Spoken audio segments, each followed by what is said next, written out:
Hi, I'm Kristen Dunn, and I'd like to thank you for having me here today to give a patient perspective on CFRD and diabetic technologies. I have no relationships to disclose related to this presentation. I will start by sharing a bit about myself and my CFRD story, reflect on why CFRD is so darn hard to manage, give my perspectives of diabetic technology, and then some final thoughts for clinicians and researchers. So who am I? I am a 39-year-old adult with CF. I live in New Jersey with my husband and my 4-year-old son born through surrogacy.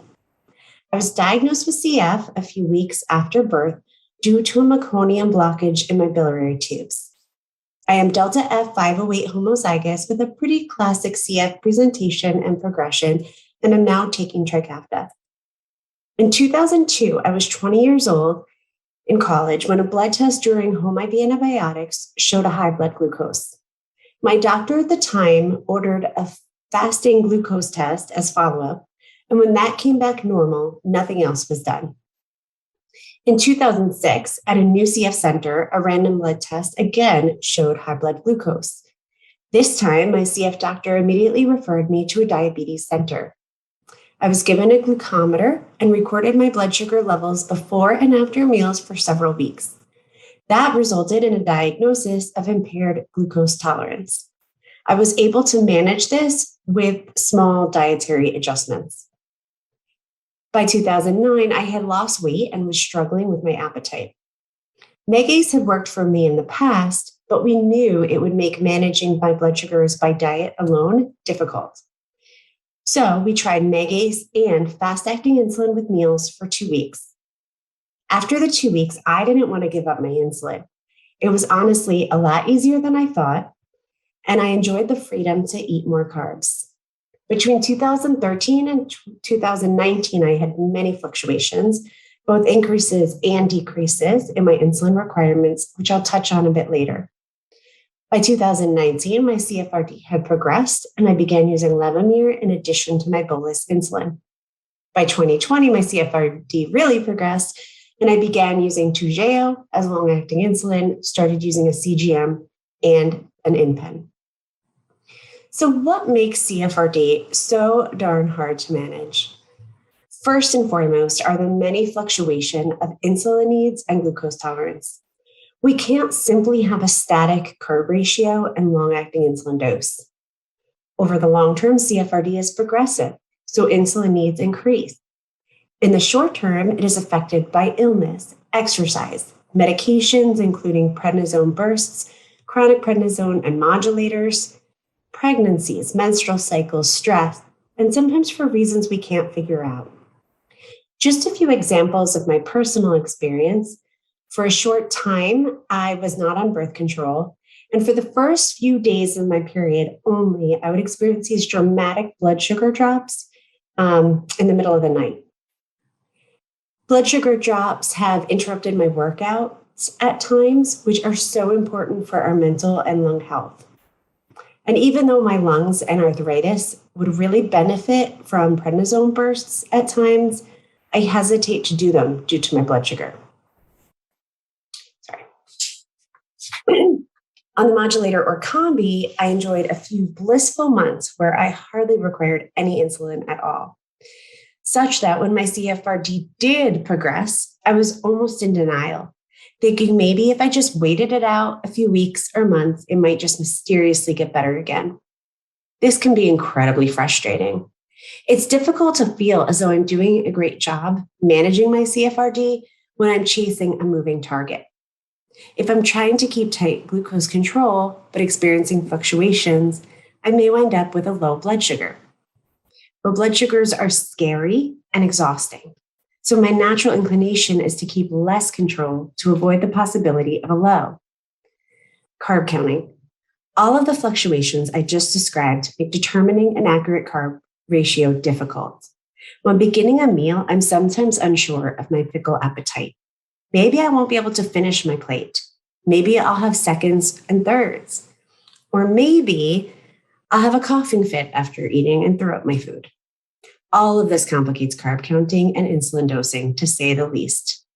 I've also learned that the best timing for insulin for me, bolus insulin, is 20 minutes before my meal. And that's tough in real life situations.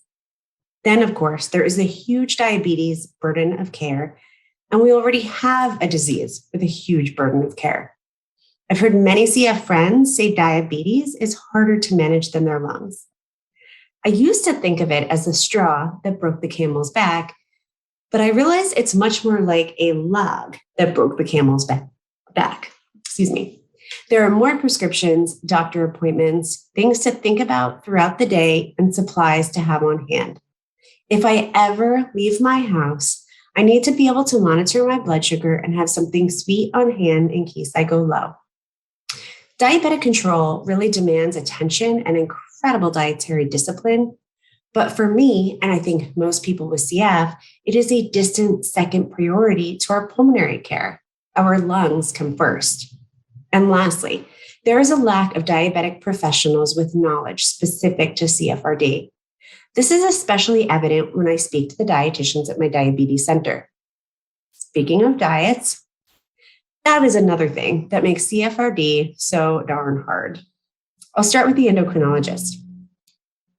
My ideal diabetic diet would be healthy food, moderate amounts, regular meal times, a good mix of carbs, fats, and proteins with a focus on low glycemic food and complex carbs. But I grew up on a CF diet that was actually high calorie and low fat. My doctor in the 80s believed in minimizing the need for enzymes. High calorie and low fat means carb heavy. At this time, my after school snack was 2 bowls of Lucky Charms and skim milk.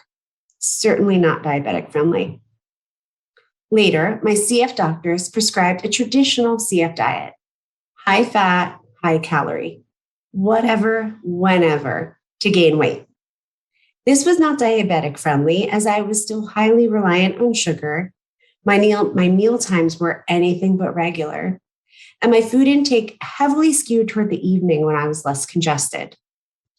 I'll note here that the post-highly effective modulator diet is somewhat yet unknown. Meanwhile, I've had multiple kidney stones and lithotripsies, so my urologist recommends a low oxalate diet. This diet does not allow nuts, which is one of a few good foods compatible with a CF and diabetic diet.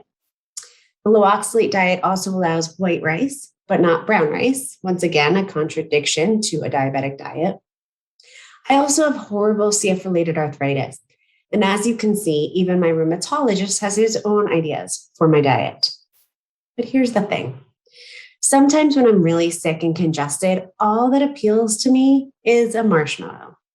And with the possible exception of my childhood diet of Lucky Charms, a marshmallow doesn't fit into any of these bubbles. And I have to note the irony that every person with CF and pancreatic insufficiency, at least pre-highly effective modulators, has heard the quote at the top, "You're so thin, you're so lucky, you can eat whatever you want." Since I've talked about so many things that make CFRD hard, let's talk about some technology that may make it easier. I love my CGM. Before I had one, a friend said she experiences anxiety in the 2-hour warm-up period every 10 days when there are no readings. I thought that was a pretty crazy statement, but guess what? Since I've gotten a CGM, I can definitely understand that. The biggest benefit of my CGM to me is that it keeps me accountable while also giving me freedom. I can make more informed decisions than ever because I can see patterns and trends of my blood sugars. I can have more meaningful conversations with clinicians because of this data. But remembering to check my blood sugar can actually not be in the forefront of my mind all of the time. I can just live my life, and if I'm going too high or too low, my phone will beep and alert me. I don't actually have to watch the clock to time 2 hours after meals to get an accurate postprandial blood sugar. I have the security of not only knowing when I am low, but when I'm starting to trend low. This is especially comforting overnight. My phone will wake me up if there's a problem with my blood sugars. Furthermore, my husband will get an alert on his phone if I go urgently low, which is extremely comforting to both of us. The downsides of a CGM are, of course, the learning curve, another app, another device to manage. The sensors need to be replaced every 10 days, the transmitter every 3 months, and sometimes these are hard to find in stock in pharmacies. And you can't just throw away your glucometer and blood sugar testing supplies. You may need to finger stick to calibrate if your symptoms don't match with your CGM or to verify low readings. You always need to be near your phone to get readings. As part of the learning curve, I did experience some issues with lows.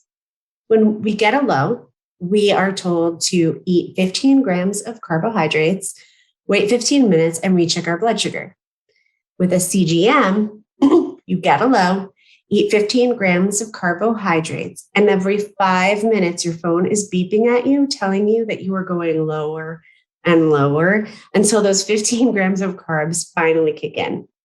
Needless to say, I sent myself on a roller coaster of lows and then highs a few times because I was overcorrecting. The CGM reports interstitial glucose, which lags behind blood glucose, but I have not found this to be a big problem. What is a problem are compression lows, false low blood sugar readings because you are leaning on your CGM. Leaning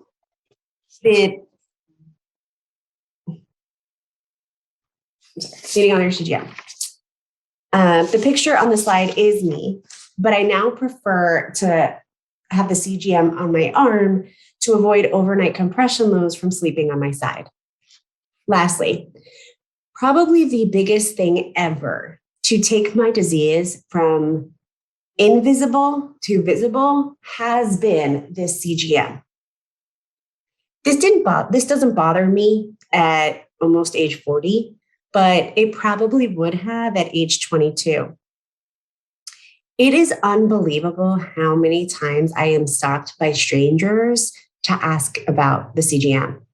Just the other day, I was standing outside of a Trader Joe's when a man stuck his head out of his car window, holding up traffic to yell, "Is that a CGM?" I'm not sure what kind of meaningful conversation he expected in that situation, but I have a lot of stories like this. And I yelled back, "It is. I highly recommend it."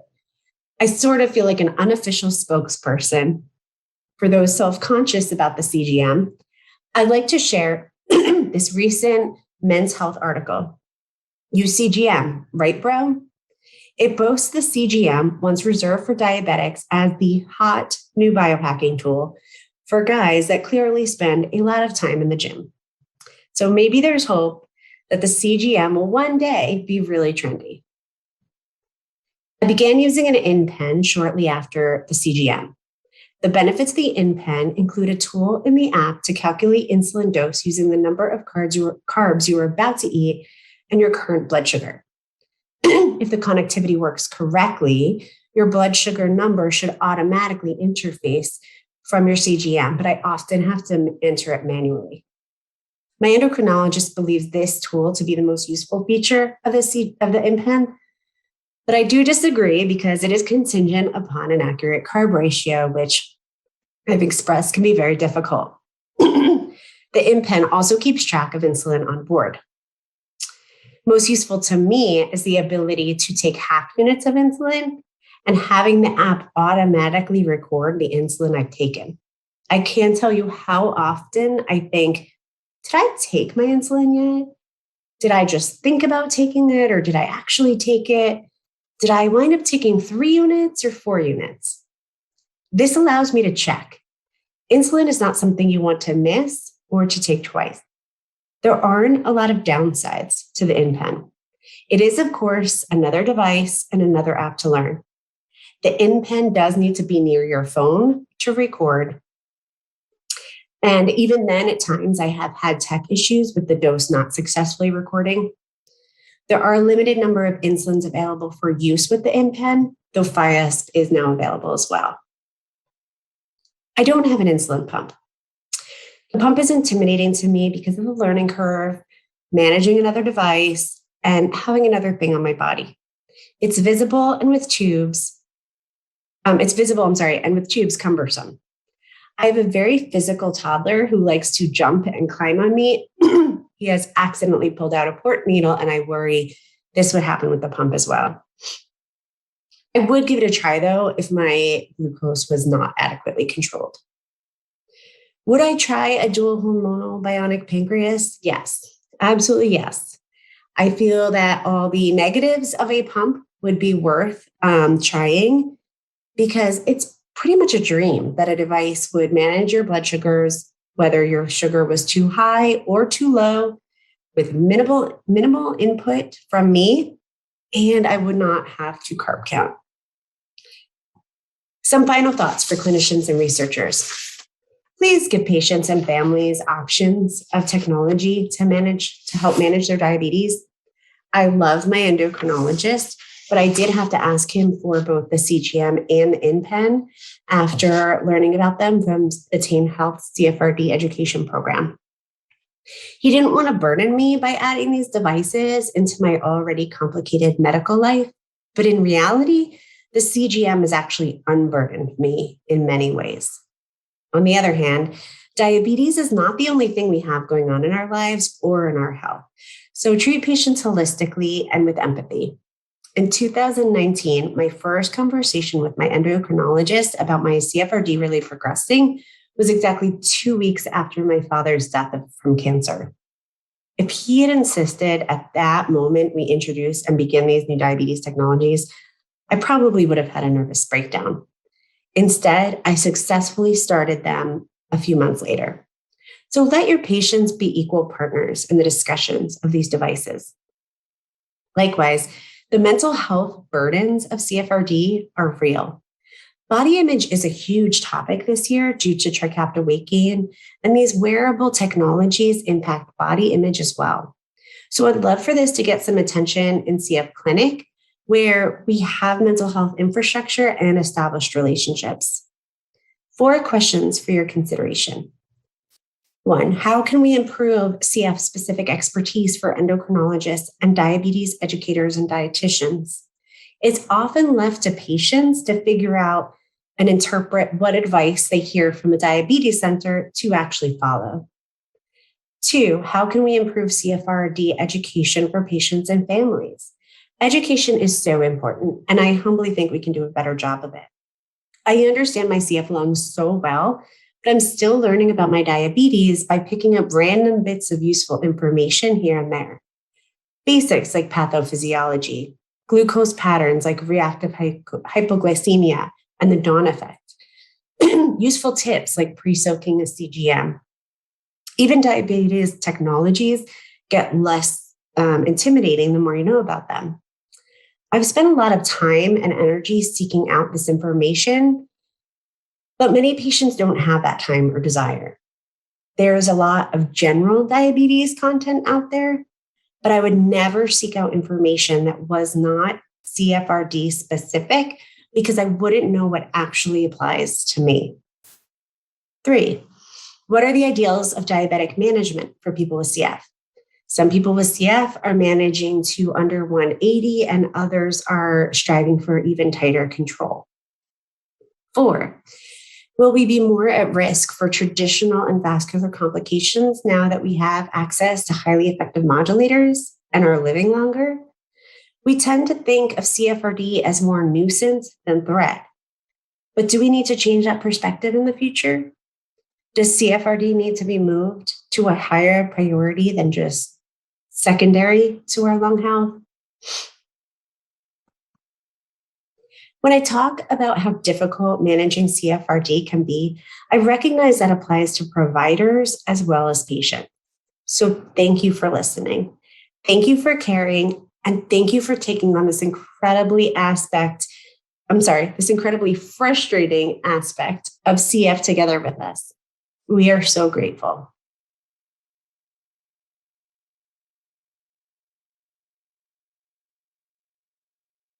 morning. My name is Bryn Marks. I'm a pediatric endocrinologist at Children's National in Washington, D.C., and I'd like to thank the Cystic Fibrosis Foundation and Drs. Chan and Williams for the opportunity to speak with you this morning. My presentation is entitled The Use of Continuous Glucose Monitoring in the Management of CFRD and Potential Barriers to Access. These are my disclosures. Objectives for today, I'd like to summarize the currently available CGM, or continuous glucose monitor technology, and its role in diabetes management, to analyze unique challenges and limitations in CGM use and CFRD, to discuss strategies to leverage benefits and burdens of technology use to optimize real-world CFRD care, and to propose future areas of research needed to better support diabetes technology use in the CFRD community. CGM is a wearable technology that detects and reports glucose values to the user as often as every 5 minutes throughout the day without the need for a drop of blood. This device consists of 3 parts, the first of which is a transmitter that sits on top of the skin and is connected to the user with an adhesive. These transmitters are worn for 7 to 14 days at a time, depending on the system. And the transmitter is connected to a sensor that goes into the subcutaneous tissue and measures glucose values there, most commonly through an enzymatic reaction. These glucose values are then sent via Bluetooth signal to a receiver that can be either a device-specific tool, but more commonly today, many users opt to use smart devices as a receiver. In addition to displaying glucose values, users also receive optional alerts and alarms for both hypo and hyperglycemia that can facilitate management. Here are the 4 currently FDA approved systems available in the United States. On the upper left, you can see the Dexcom. This is the Dexcom G6, which is the latest iteration of their product. And if you look at that woman's abdomen, you can get a sense of the size of the device, which I often liken to about half of my pinky finger. You can see the receivers here, including a smartphone receiver and integration with a smartwatch. And that device with the orange button is actually the inserter. The user puts that on the skin, presses the orange button, and the insertion is quite simple. On the upper right, you can see the Medtronic Guardian. This is another CGM that's similar to the Dexcom product. One of the major differences being the duration of wear time and also the shape of the transmitter on body. In the lower left, you can see the Freestyle Libre. This is a unique class of CGM in that it's actually referred to as a flash glucose monitor. And what that means is that the user does not see a glucose value unless they actually take the receiver and scan it over the sensor. This can be helpful for some who are overwhelmed with the volume of data from true CGM systems.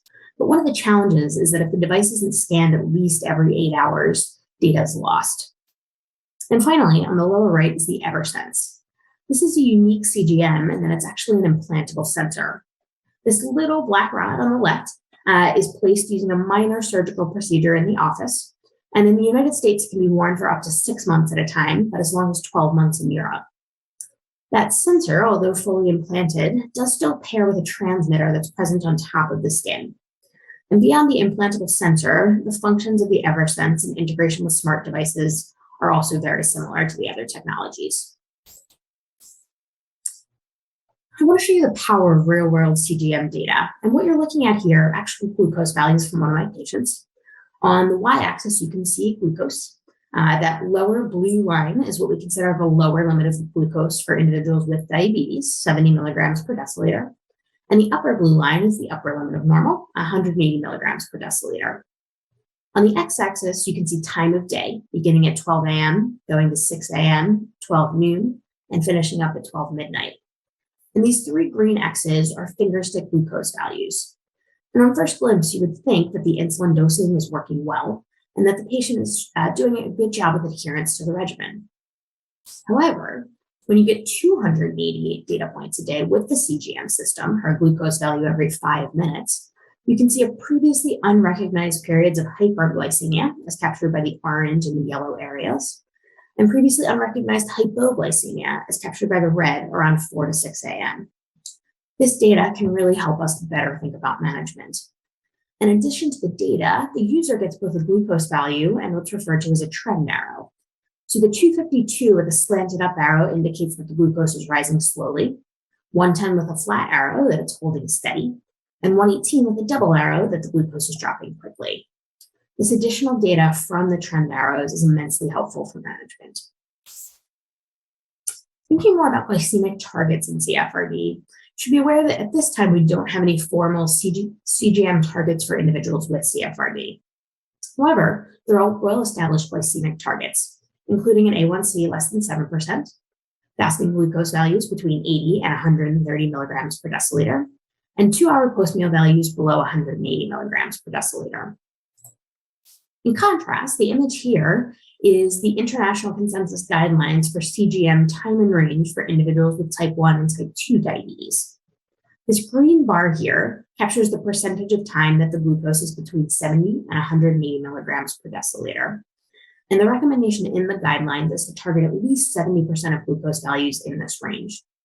If you look at the red areas at the bottom of this graph, that's time below 70 milligrams per deciliter, or time below range, and the recommendation there is no more than 5% of the time.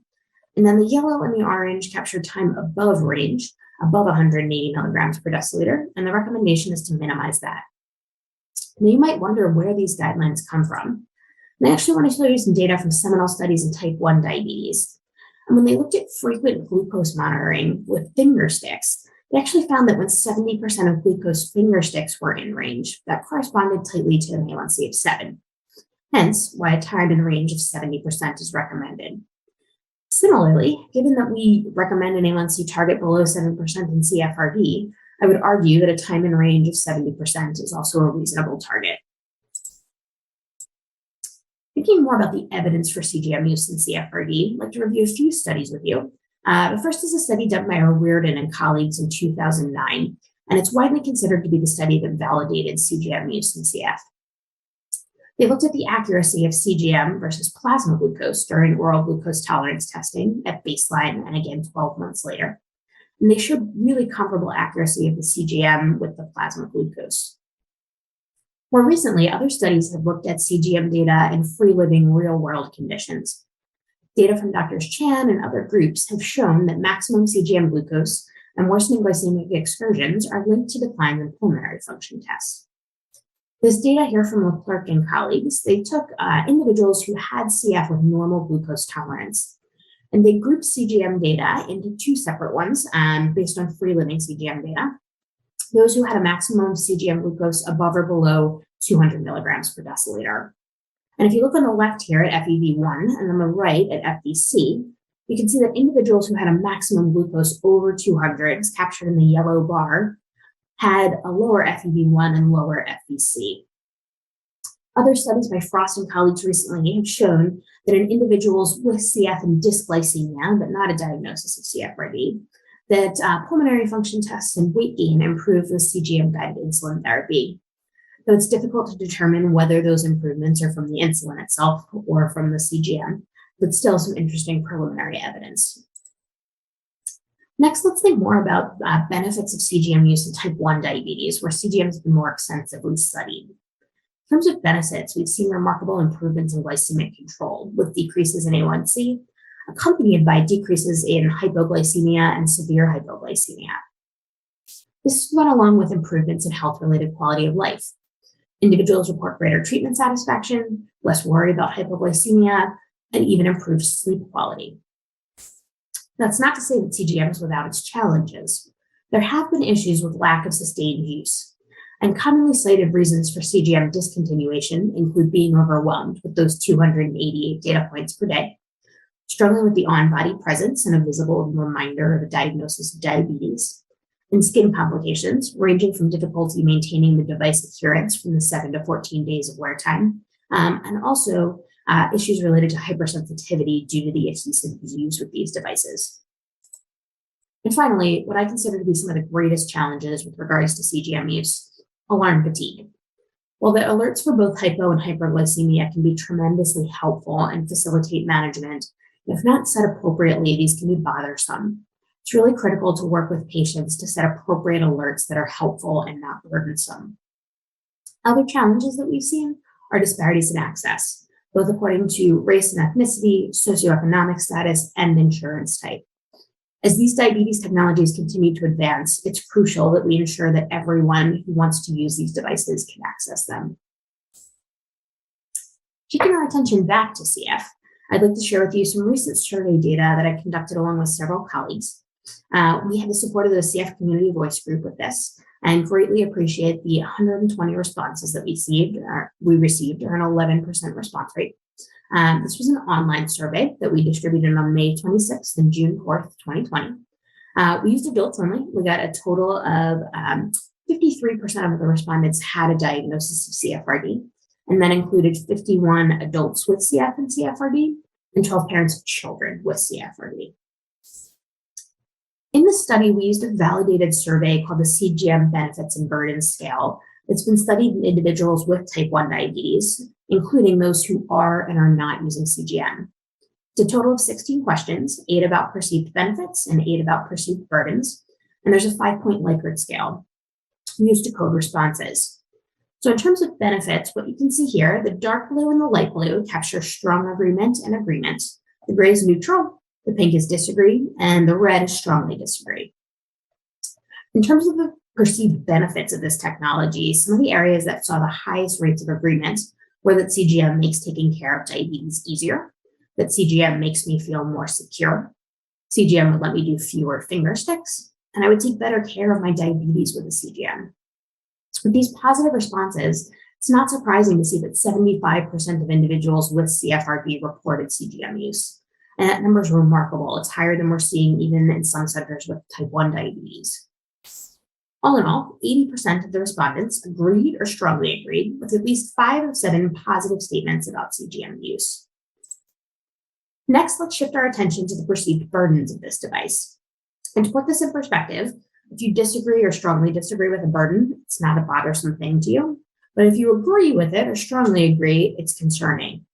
So looking at these areas again, the light blue and the dark blue, the most bothersome burdens about CGM use included concerns that CGM sensor readings could not be trusted, CGM is too painful to wear, CGM is too expensive to wear, CGM causes too much worry about blood sugars, and also I feel embarrassed about wearing CGM.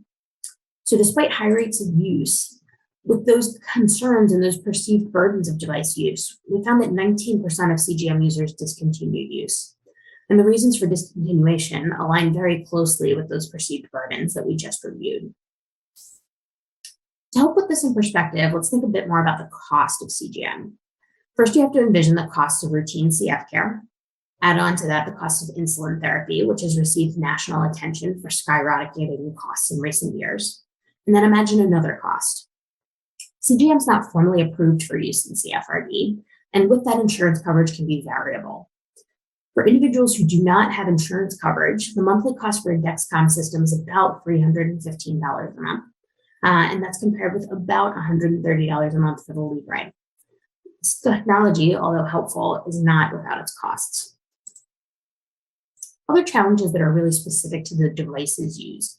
The way the sensors work on the CGMs is that most of them use enzymatic reactions to measure glucose values. And because of that, we can see interfering substances. Acetaminophen at above recommended doses causes false highs on the Dexcom G6. And on the Medtronic Guardian, any dose of acetaminophen will cause a false high. With the Dexcom, we can also see false highs from hydroxyurea.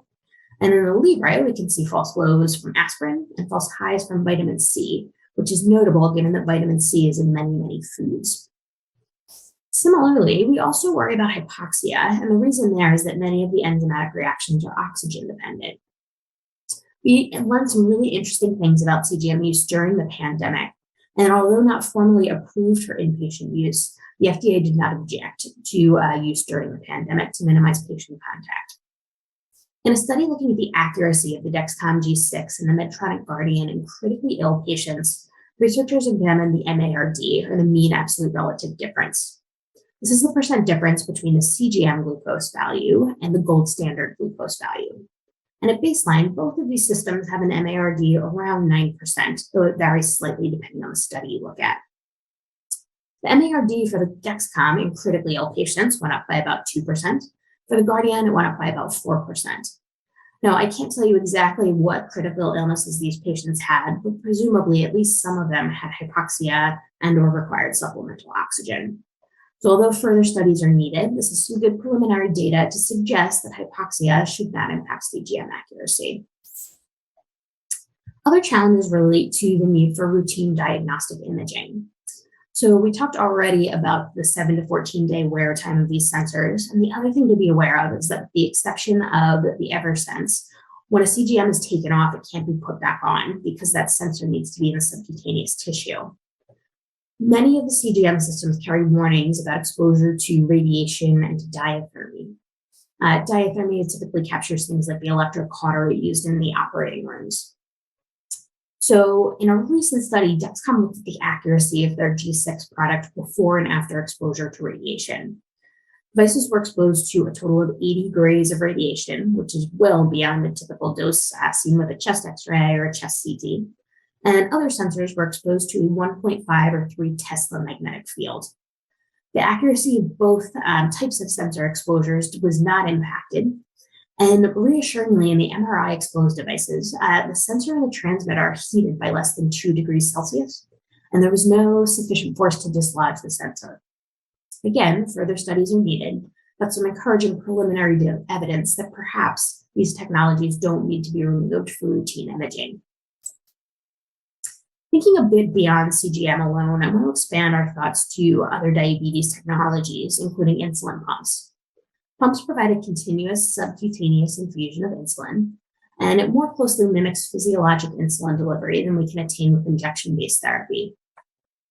The latest generations of insulin pumps are actually integrated with CGM systems.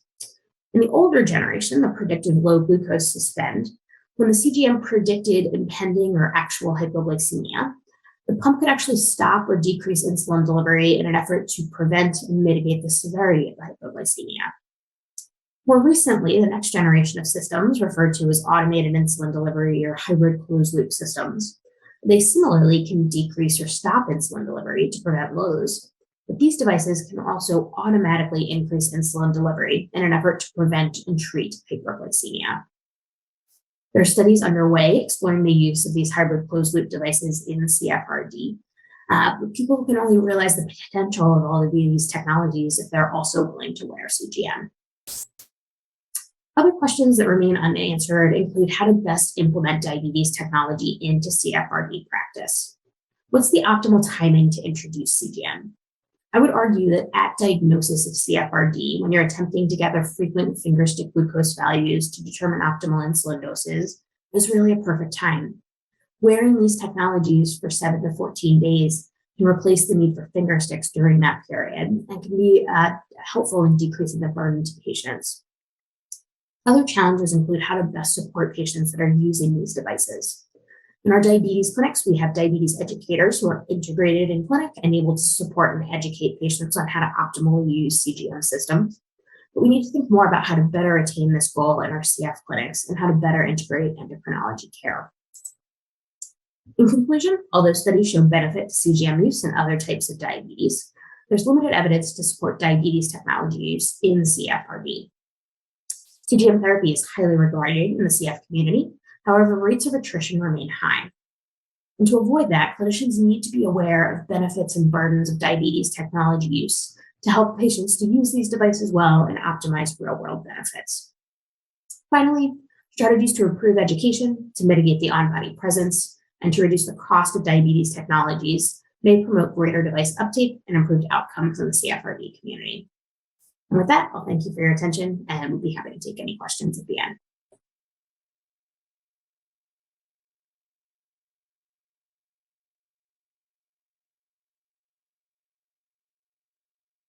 Thank you to the organizers for the opportunity to speak today.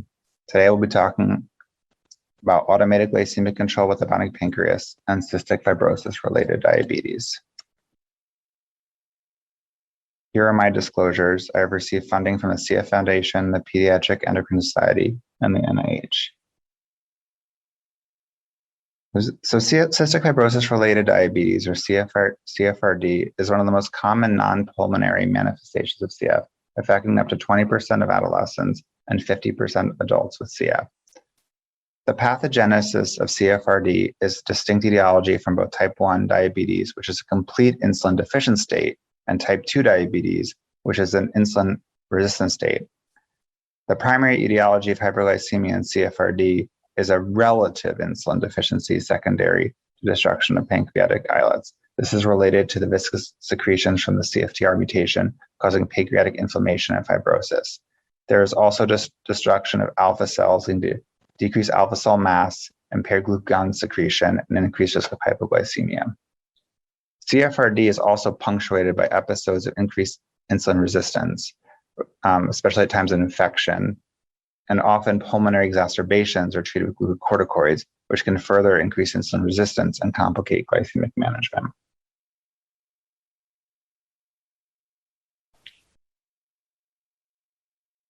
CFRD has several unique aspects compared to type 1 and type 2 diabetes. Mortality in CFRD is nearly always secondary to pulmonary failure rather than macrovascular complications seen in type 1 and type 2 diabetes. The development of CFRD is associated with clinical deterioration, including a decline of pulmonary function, BMI, increased rates of pulmonary exacerbation, and hospitalizations. Insulin is the only recommended therapy for CFRD, and the goal of CFRD treatment is to preserve pulmonary function and maintain nutritional status. And there are many challenges in the management of CFRD, and the diagnosis of diabetes adds to the overall disease burden of CF, which is already high. Management of CFRD requires vigilant monitoring of blood sugars, as well as insulin therapy, which is often given multiple daily injections. Unlike type 1 and type 2 diabetes, patients with CF require a high-calorie diet, frequent snacks, or even G-tube feeds to maintain BMI, which can make glycemic control challenging. Hypoglycemia is also common in patients with CFRD to decrease glucagon secretion, and hypoglycemia is always at risk with insulin therapy. There are also episodes of insulin resistance, as I mentioned before. An increased insulin-related infection and glucocorticoid course can significantly change baseline insulin requirements, making glucose control difficult in times of illness. There have been many advances in diabetes management over the past decades, including new ultra-rapid and rapid-acting insulin analogs that better mimic insulin secretion. However, ultra-acting insulins delivered subcutaneously still don't mimic physiologic kinetics of insulin and have a slow on-off action, relatively speaking. Diabetes technologies such as insulin pumps, which deliver insulin continuously and subcutaneously, can decrease the burden of multiple daily injections. And continuous glucose monitors, which have been available for the past decades, have been increasingly more accurate and can provide interstitial glucose readings up to every 5 minutes. And more recently, they've been, depending on the system, they've been FDA approved to replace blood sugar checks. Standard insulin pumps deliver pre-programmed basal rates, and they require patients to enter blood sugars and count carbohydrates for delivery based on pre-programmed carbohydrate ratio or correction factors. And sensor augmented pump therapy, or patients who are pumped and use CGM, must react and interpret CGM glucose trends on their own by suspending, increasing, or decreasing insulin delivery manually based on the clinical scenario. CGMs provide glucose readings up to every 5 minutes or 288 values a day. This amount of data can't be adequately acted on in real time by patients.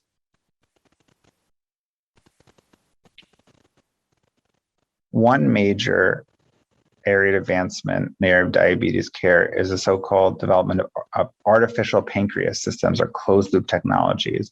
Artificial pancreas technologies employ algorithms that automatically modulate insulin delivery from insulin pump based on CGM glucose input up to every 5 minutes, increasing delivery in the setting of hyperglycemia, or decreasing or suspending insulin to prevent or treat hypoglycemia. There are currently 2 FDA-approved automated insulin delivery systems for the management of type 1 diabetes that are available in the US. And depending on the system and the study, in general, artificial pancreas technologies have been shown to lower A1C, increase time in target range 70 to 180 milligrams per deciliter without increasing hypoglycemia. These systems, however, still require accurate insulin settings to be programmed in, including basal insulin, insulin sensitivity factors, carbohydrate ratios, and known total daily doses of insulin. And they also require patients to accurately count carbohydrates and attend to them in the system. Studies have shown that carb counting can be inaccurate even by the most experienced patients.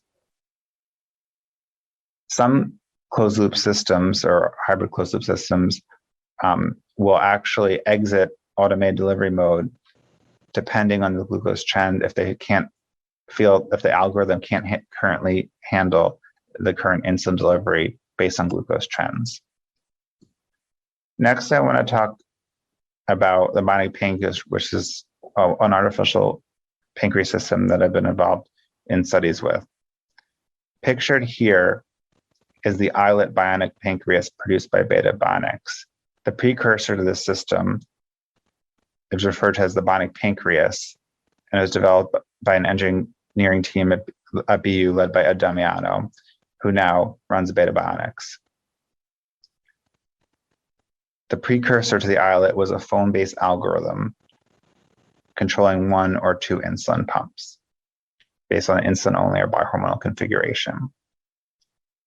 So the bionic pancreas is a closed-loop automated insulin delivery system, which uses real-time blood sugar levels from a continuous glucose monitoring system and mathematical algorithms to automatically adjust insulin dosing.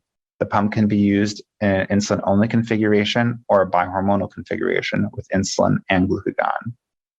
And it has several unique features compared to other artificial pancreas systems. It's initialized based on only the patient's weight, which is used for initial dose scaling. The system then adapts automatically to specific needs of each patient and does not require you, nor can you enter baseline insulin measurements. The system will then continuously adapt to individual insulin needs over time, with primary adaptation occurring within the first 24 hours. And the system is solely based on CGM glucose input. In the bionic pancreas, quantitative carbohydrate counting is eliminated, and patients can enter qualitative meal announcements. They can enter the type of meal, breakfast, lunch, or dinner, and the meal size, typical, small, or larger for that meal type, and the system will then automatically adapt to each distinct meal type and size. Just wanted to talk a little bit about the the delivery algorithms controlling the bionic pancreas. There are several running in parallel. The model predictive control algorithm bases insulin doses and glucose data and insulin absorption kinetics and adjusts insulin basal dosing aggressiveness continuously in real time. There's a correction controller algorithm that will automatically modulate additional insulin based on glucose excursions from a target, and a meal bolus algorithm that will adapt in response to a patient-entered meal announcement. In the bihormonal configuration, there's a proportional derivative algorithm which delivers microdoses of glucagon based on CGM trends, rate of fall, or at times of hypoglycemia. And this is just a graphic of the meal announcement user interface where patients would enter a fork or knife at mealtime, and then enter the type of meal, breakfast, lunch, or dinner, and then the meal size, typical, larger, or smaller. The algorithm will then adapt to deliver a bolus predicted to cover about 75% of the insulin need for that meal.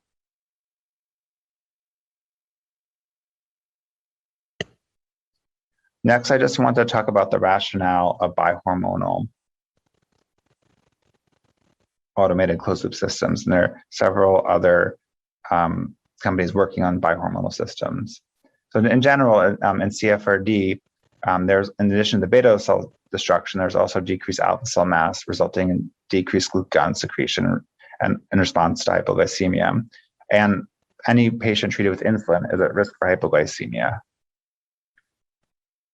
Let's take a scenario where a patient with stable blood sugar trends who begins to exercise and is wearing an automated insulin delivery system. At the time of exercise, an increased insulin sensitivity would result in decreased blood sugar levels. Given the insulin kinetics of subcutaneous insulin, even in situations where insulin is automatically suspended, this may be insufficient to prevent hypoglycemia, given the amount of insulin already delivered. A bihormonal system can deliver deliver glucagon to prevent hypoglycemia or lessen the severity of a hypoglycemic event. So that's the rationale to examine bihormonal systems for the management of diabetes. So next, I want to talk about a pilot study conducted for the treatment of CFRD with the bionic pancreas. So we conducted a small pilot study in 3 subjects, looking at automated glycemic control, the bionic pancreas, and its insulin-only and bihormonal configuration compared to usual care in patients with CFRD.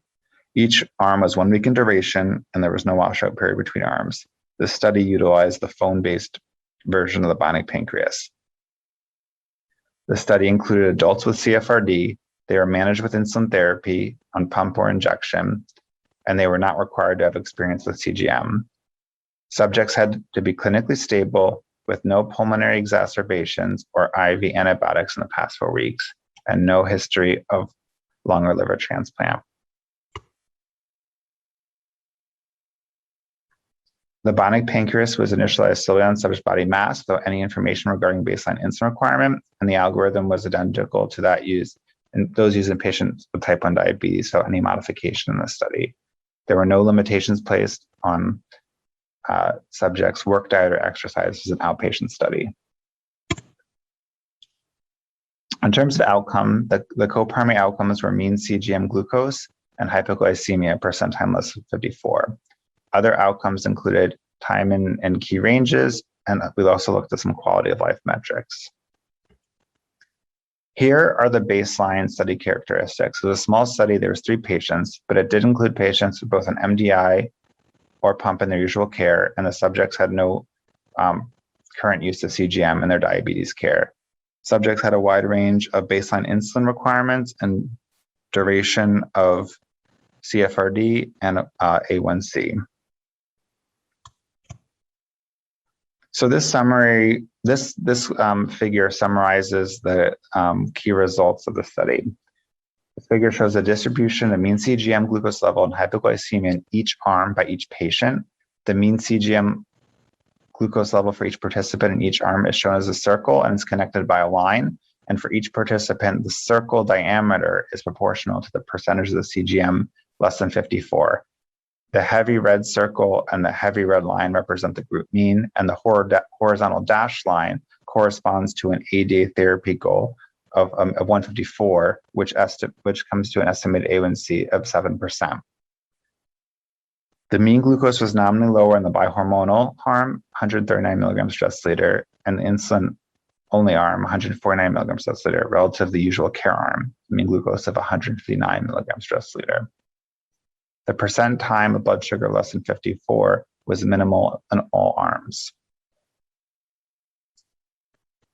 You can see that there's a decreased group variability or standard deviation in the mean CGM glucose in both the bionic pancreas arms and insulin-only and bihormonal compared to usual care.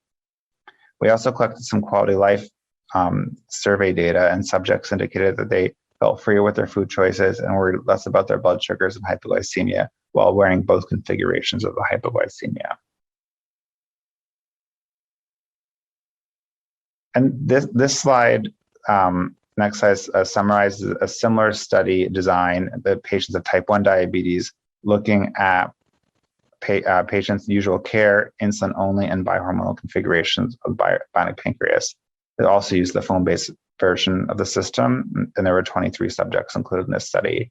And this is the reason this is a little bit larger study, but the mean CGM glucose and the time in range was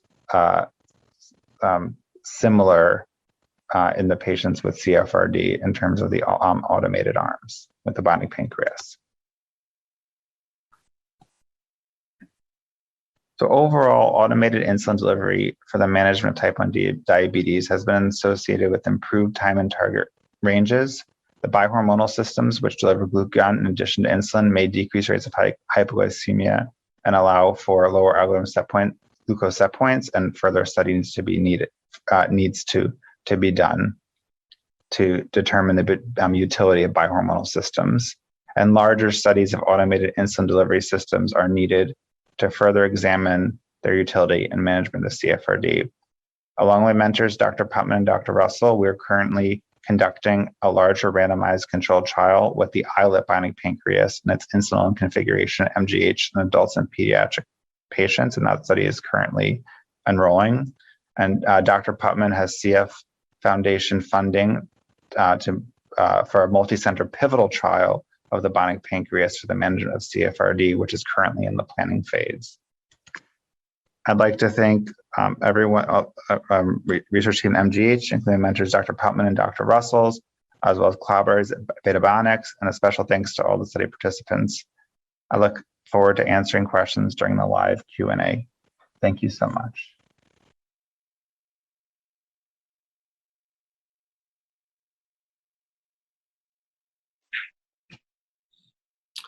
Hello, everyone. I'm Rémi Rabasa from Montreal Institute for Clinical Research in Canada, and I will discuss today about the potential usefulness of the emerging technology of artificial pancreas for cystic fibrosis-related diabetes management.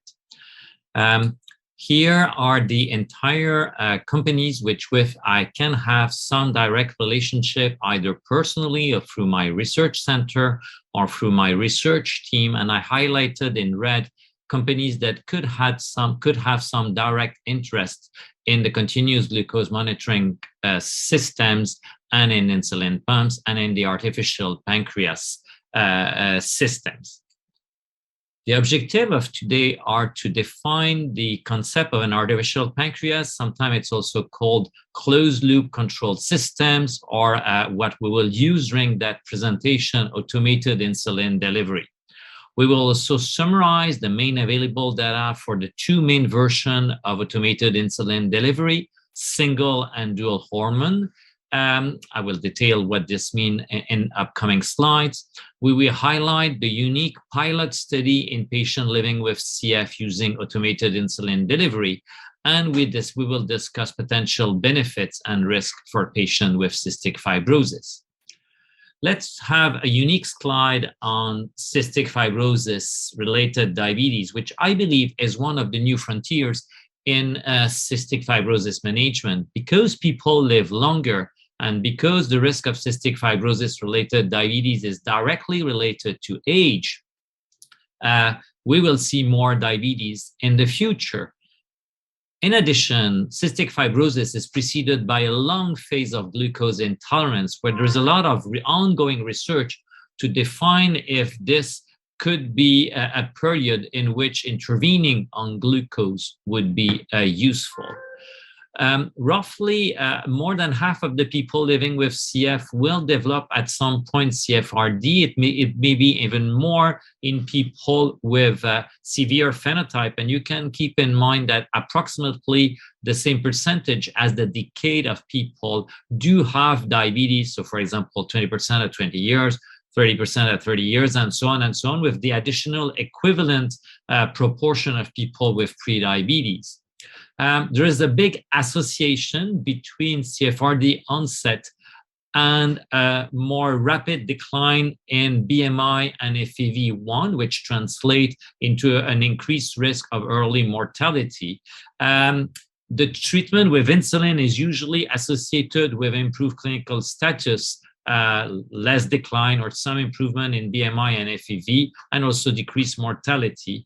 But the CFRD treatment, mainly insulin, can add a very significant burden to the already high burden of CF treatment.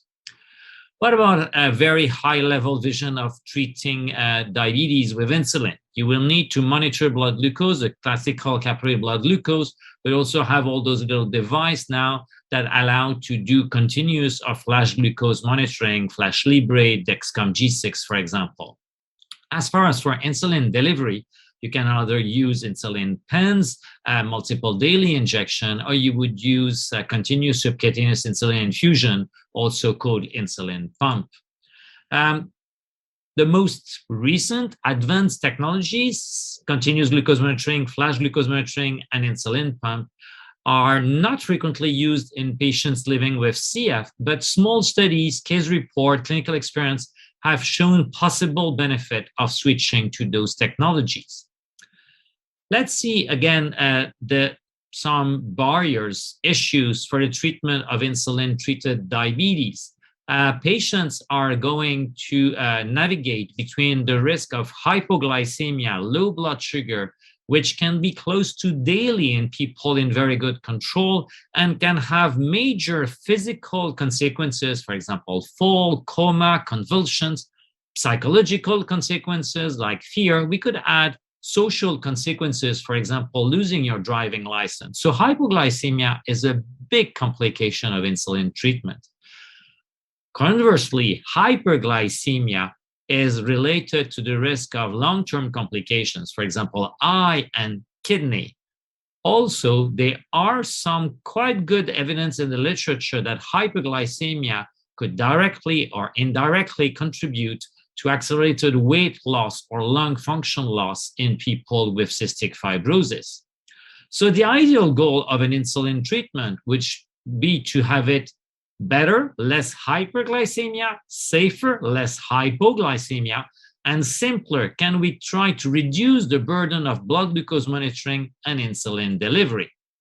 So if we come back to the slide I've already shown, and if you imagine that you combine the data of continuous glucose monitoring with an insulin pump and that you add a software allowing to adjust dynamically insulin delivery to ambient blood glucose, you can have a closed loop or an artificial pancreas, or as I said, an automated insulin device. So you have the insulin pump at the bottom of that slide, you have the glucose sensor, and then you add a control algorithm, which roughly is blood glucose is high, let's have a bit more insulin, blood glucose is going down, let's reduce insulin. And you can imagine this only with insulin. So it's a bit like driving your car in moderate traffic where you just adjust a bit more because it progresses, or you see in front cars are reducing their speed and you just take off your foot off the accelerator. But ideally, you could also imagine that it would be far nicer, easier to have a brake in your insulin delivery system. And this brake is glucagon. So maybe not only one hormone, but have two hormones that would help to further prevent hypoglycemia, or in other philosophy, in addition to preventing better hypoglycemia, it could also allow to target a bit more lower blood glucose and then further reduce the risk of complications. So let's look around about all those studies that are available. And really, if you want only to rely on randomized controlled trials, some studies are of a reasonable duration, 3 months. So other studies are very short, only up to 60 hours for some direct comparison. So you can compare insulin-only automated insulin delivery to classical usual care insulin pump. You can compare a dual hormone automated insulin delivery to pump, and you can compare the two versions of automated insulin delivery, once again the other. But roughly, it has been developed both in adult and pediatric patients. All have shown improvement of blood glucose, all have shown reduction of hypoglycemia, and obviously it is more complex to conceive, to build, to operate something with two hormones than only one, though technology could help to simplify this quite a lot. In terms of practical implications, those systems have shown overall a bit more than 3 hours of improved glucose control day after day.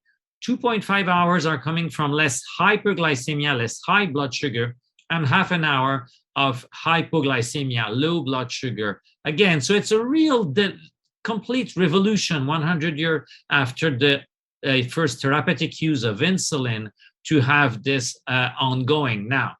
Overall, the reduction of A1C has been a bit disappointing up to now, not from the researcher and the clinicians that I'm using this on a daily basis, but more from the healthcare authorities. Because when you cut both the high and the low blood sugar, you tend to reduce less A1C because it is a mean value. I must say, however, that some recent studies have shown that if you start from higher A1C than the very well-controlled patients, mostly type 1 that have been included in the first studies, you then go at the end of it with a far more important reduction of A1C. So there is a unique pilot study of automated insulin delivery in patients living with CF. I will go very high level on it because it will be detailed in another presentation. It has included only adults that had some insulin, that were not in exacerbation. The system is very easy to initiate with weight. There is no major restrictions on what patients can do. And the glucose target is around 110, 120, slightly lower when you have glucagon. The glucagon in current form is coming from classical glucagon emergency kits, and it's changed every 2 days. But stable liquid glucagon is in very advanced development and will be ready when those dual hormone system will be on the market. And it's over 7 days, and they have used a composite endpoint of time in glucose targets without hypoglycemia, just deleting the first 2 days of every period so the patient could adapt to the new system. So it's a pilot study. It's only 3 patients, and obviously it's not so easy to go further than this could work with this. But the patients went in a randomized order to usual care, and the way it's done, you have those 3 little lines that are there representing each patient, and red line is the mean of those 3 patients. The higher the dot is, the higher is the mean glucose. The larger the big dot is, the more you have hypoglycemia. So you can see here, for example, that patient had 120, which was reasonably good, which is the target of the system, and some hypoglycemia was, while that patient around 200 had very low hypoglycemia. So when you just switch then after to the insulin only, you see that overall, this except the patient that was already at the target, you see that the 2 patients that were higher to the target went down, and with some degree of a bit more of hypoglycemia. But when you switch to insulin and glucagon, automated insulin delivery in green, you can see that everyone improved and that everyone had less hypoglycemia. So roughly, it is showing that it could work. And obviously, we cannot rely on a trial with 3 patients, but at least it is reassuring that it could work. So let's think about how we could see this as useful for patients living with CF. Those automated insulin delivery systems are extremely adaptable to variable insulin needs, and patients with CF are probably the patient with the most variable insulin needs from day to day and from period to period. For example, at the time of an exacerbation where there would be some indications for steroid, this is going to put very high blood glucose. So the system could adapt quite rapidly to this, easily also somehow. Those systems also are quite flexible for high-calorie meals, multiple snacks. As an example, for example, with a pump, you don't have to inject again. You just have to tell to the pump that you are eating, which is sometimes already too much for some patients, but obviously is less than having to inject insulin. And those systems have proven a very, very, very good level to prevent hypoglycemia. So those systems should provide that benefit in patients with CF, which are also prone to hypoglycemia. Those systems can somehow reduce the burden of therapy. You have less injection with a pump. You only have to change your reservoir and catheter every 3 days. You have less blood glucose monitoring. Recent generation of continuous glucose monitoring don't need to poke finger to calibrate. So you are literally delivered from capillary blood glucose with some rare exceptions. You obviously have less hypo and less hyperglycemia. So it's really working. And at least from patients with type 1 diabetes, we have seen a quite improved quality of life. I will come back in the upcoming slide. There are some price to pay, including some financial implications. There is no indication, no reason to think that improving glucose control will not reduce microvascular complications have been shown in any form of diabetes, and I don't see any reason why it would not apply to patients living with cystic fibrosis. But in cystic fibrosis, we could have additional positive impact on weight and or lung function. Then, to know if we really need yes or no glucagon will depend on the demonstration of additional benefit. For example, even better glucose control, less hypoglycemia. But on the opposite, glucagon is related to more cost, to the risk, at least in theory, of side effect. It can give nausea at high dose, and also complexity. You don't want people to mix the glucagon reservoir with the insulin reservoir, for example. What is my experience? I have a very large experience in people living with type 1, with around 100 patients using those automated insulin delivery system, but only 3 with cystic fibrosis. So you need to take this with a grain of salt. It is really easier to monitor glucose, to discuss and to exchange with the patient. It is extremely well adapted to telemedicine. The patients that comes with those systems with high HbA1c, there is a very important reduction, 1 to 2% of A1c. Roughly most of the patients are coming to 7% or less. The one that had hypoglycemia problems, it decreased also. So whatever you look this from the hyperglycemia or the hypoglycemia problem, usually you can await some improvement in both, or at least in the most dominant problem in the patients. It leaves far more time at the visit to address all the other issues. What about your eye exams? What about your mental health and so on? From type 1 diabetes, there is a clearly improved quality of life. There is new problems emerging, but they are less important than the one that we had before. Those systems can get out of work, and you need to have a plan of troubleshooting. It is rare, it's exceptional, but you want to be prepared at that time. The 3 main barriers I am facing is access, cost, accepting to wear multiple devices on you 24/7, and some healthcare teams that have experience are rare, and some other healthcare teams have strictly no experience. And from my pediatrician colleagues, those systems match well the needs for the younger patients, whether they are type 1 or living with cystic fibrosis. So in conclusions, automated insulin delivery really revolutionized insulin delivery. It is better, safer, simpler, and already available. In patients with CFRDs, those systems have the potential, with a small but going into the good direction pilot study, to improve glucose control, quality of life, reduce disease burden, and possibly improve lung and weight function.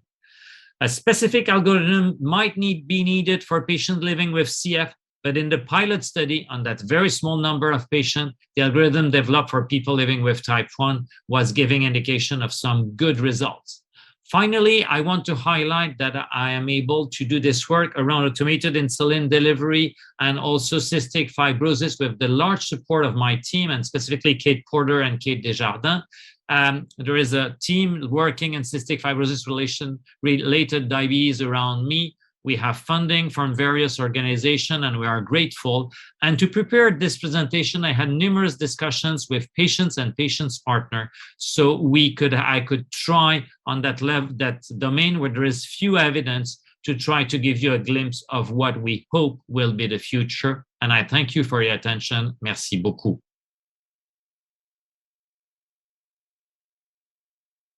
Live? All right. Well, welcome everyone to the Q&A portion of our symposium on emerging technology in CF-related diabetes. I'm Christine Chan, and I'm pleased to have our 4 speakers, Ms. Dunn, Dr. Marks, Dr. Sherwood, and Dr. Rabasa-Lhoret joining us live. And I first wanted to say a huge thank you to all our speakers for their wonderful presentations, which highlighted beautifully the nuances and challenges of CFRD management from the patient and provider perspective. I also wanted to acknowledge and thank my co-chair, Dr. Kristen Williams, who has helped plan the session. And I'd like to continue to encourage the audience to post questions. I see a number of really great questions have come in the Q&A. So continue to post, and I will pose these to our panelists. And with that, let's get started. So we had some great initial questions for Ms. Dunn. Let's see here. All right. So Kristen, how has being on Trikafta affected your CF diabetes? So Trikafta really has not affected my CFRD. If anything, I've progressed while on it. I have noticed, again, like those dramatic fluctuations during my menstruation. I never had those dramatic fluctuations before Trikafta. But other than that, again, I did notice a big reduction of needing insulin during work can be. But Trikafta, I really didn't notice anything. And at that time, my CFRD was notably progressing. I went to midterm and then long-acting insulin. So I didn't really see much of a difference at all. Thank you. And there was a need that was highlighted from multiple presenters about resources and education. Can you talk, Kristen, about what resources you found the most helpful in learning about CFRD and treatment options other than from clinic? And are there specific resources that you would like to see more of? Yeah, I mean, outside of clinic, as I did mention, I did do the Attain Health CFRD program, and that was really great, especially because once a week we got together with a group that was participating in that program. So it is really helpful to hear from other people with CFRD that they're able to manage this. And I learned a lot of tips and tricks, just about a good meal to have. Or for example, I learned that for my 15 grams of carbs, if I was experiencing low blood sugar, I could just have a glass of skim milk. And that actually wound up working really well for me, better than the other kinds of 15 grams of carbs I was taking before, because it didn't seem to send me on that yo-yo, and I wasn't over drinking milk that much. And so just silly little things. Likewise, even on social media is where I learned about pre-soaking the CGM, which is kind of putting in the sensor, but not the transmitter 24 hours before, which somehow helps kind of moderate. Sometimes the first 24 hours of wearing your CGM, you'll get lower blood sugars. And so I would say really, again, I'm kind of saying from peers. And then of course, the CFRD Attain Health program also had an educational component. So each week we would watch a little video that just the basics of how your pancreas is supposed to work. And I know those are things I probably should have known, having had some form of CFRD for over a decade, but at clinic, we don't have the time to go over all these details and why your blood sugar might kind of rise a little bit in the morning because of this dawn effect, or just little things that helps you understand and feel more in control of your numbers. So, I would really recommend just more educational content online, and maybe that's an on-demand kind of thing where people can access what they want when they want. As I said, I am intimidated by an insulin pump, but I also don't know anyone who has them. I've never really seen it operate. I have never, my endocrinologist has never really discussed it with me, kind of mentioned it in passing and almost as if assuming I understand everything about it. So if there was an on-demand video of let's talk about insulin pumps in CFRD, and let me see them, let me see how it works. And it really just kind of would reduce anxiety over the technology. Yeah, thank you. It's great for us to hear that. And we really appreciate you sharing your experiences.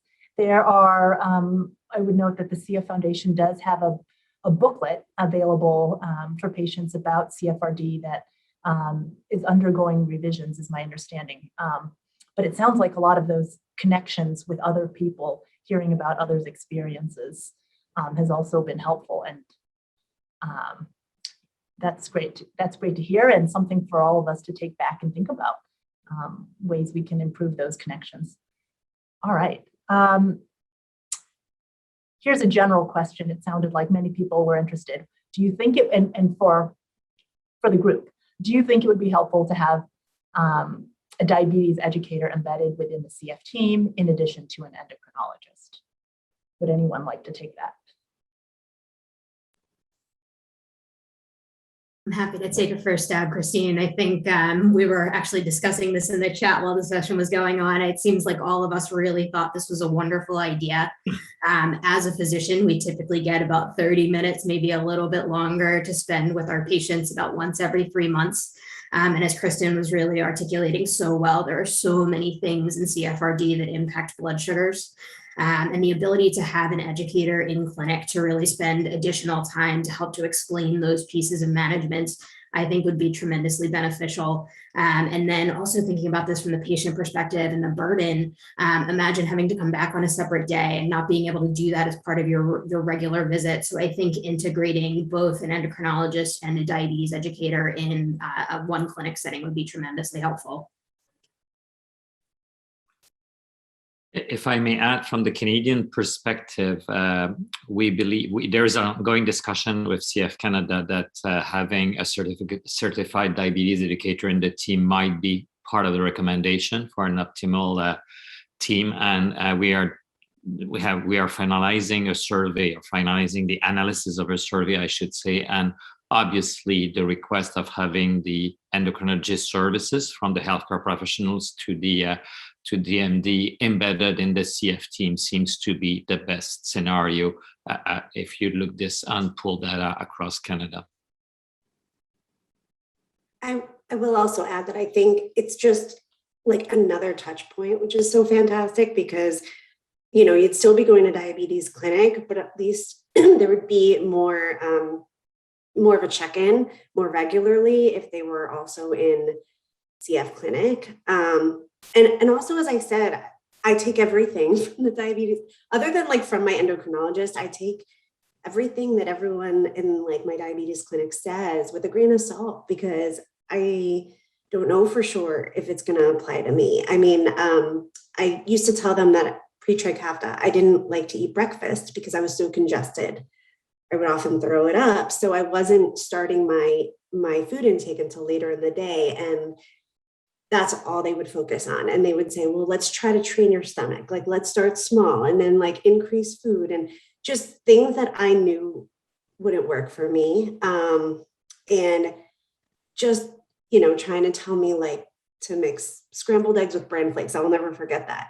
And have it in increasing amounts every morning. And I'm like, but that doesn't help, because if I'm congested and I throw up, so I don't know. I just take that all with a grain of salt. So I think it'd be really, great to have someone in CF clinic, so you feel like you could like really, you know, take into consideration everything they're saying. I was just inpatient too, and the inpatient nutritionist, I couldn't figure out why I couldn't get my meals right, and it's because I was on a diabetic diet and I was only allowed to have so many calories and so many carbs, and again, it was like kind of a mess. But I just think that having them more integrated with my CF team would make me feel more comfortable with all of their recommendations. If I may add again, Kristen is really bringing something very important, that we don't only want people that be trained to help people with diabetes, but they need to know about the specificity of CF. So it's not only CF is not only someone living with diabetes that, by the way, have a lung disease. It's someone living with CF, which, by the way, have a complex, additional, very specific diabetes. So we want people, obviously, injecting insulin is going to be exactly the same, whether you're type 1, insulin treated type 2, or CF. But managing insulin, managing nutrition, and so on is very, very specific to CF. So we don't only want people that can help patients. We want people that know the various specificity of CF. Right, and I think to that point, some of this is center dependent, but you know, our CF teams have nutritionists, and helping them understand diabetes and work with patients on carb counting and thinking about the diabetes from the CF perspective is also, you know, another option. And I think we're fortunate that we have a couple dietitians who are always asking about diabetes and wanting to look at the CGM data, you know, from our CF team. And I think that's also another approach and a way to think about this, getting more people educated on diabetes and CF. All right. So we've got a question for Dr. Marks. Is the CFF pushing to modify CFRD OGTT testing to use CGM instead of finger sticks? At the start and 2-hour mark, my children's CF diabetes was missed for years because the traditional OGTT was missing all the data in between. Thanks for that question. That's such a good one. Obviously, with the OGTT, we're just getting 3 glucose points. You get the fasting, the 1 hour, and the 2 hour for our standard diagnostic testing. And there's a whole lot happening in between that could be captured with a CGM. As much as I would love to answer this question, I think, Dr. Chan, I am going to kick this back to you because you probably have the best answer for this one with your ongoing work there.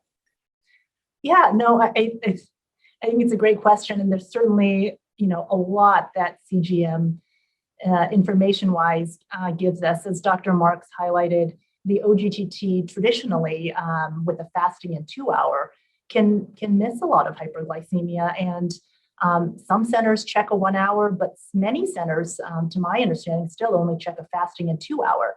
And there's variability amongst centers there. We know with frequent sampling of OGTT, if we're sampling multiple time points, for example, there are some centers internationally as well that check every 30 minutes. And we know that a lot of the changes in glucose can happen earlier, well before the 2 hour time point.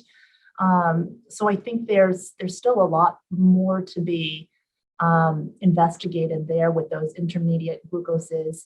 CGM gives us a lot of information. I saw an interesting poster, I believe, from Dr. Cutney, one of our Envision 2 mentees, looking at trying to use CGM at the start of the OGTT. And it was a small sample, but unfortunately, the CGM also didn't pick up when in a number of individuals when placed right before the OGTT. So that's something else to keep in mind, that initialization period, if we were to try to look at glucose changes with CGM in lieu of the traditional OGTT. But I think even, another question, or perhaps a more interesting one, is also, how might CGM, I think CGM, and I've said this before, I think CGM and OGTT tell us different things. We get different information from both. The OGTT is a standardized test, right, where we're consuming a fixed amount of glucola and observing glucose excursions. The CGM in the free living setting gives us different information about hyperglycemia. And so perhaps a better question, and one that's going to require more research, is how might glucoses from these different tests and potentially these intermediate time points, what do they tell us about clinical changes, clinical decline, and how might intervening for these help improve pulmonary function and quality of life for patients. So important questions that I think many of us are interested in looking at. All right, let's see. So, and someone commented, it looks like earlier this morning during a roundtable, that there's a longitudinal study looking at CGM to predict CFRD. So I, over 2.5 years, and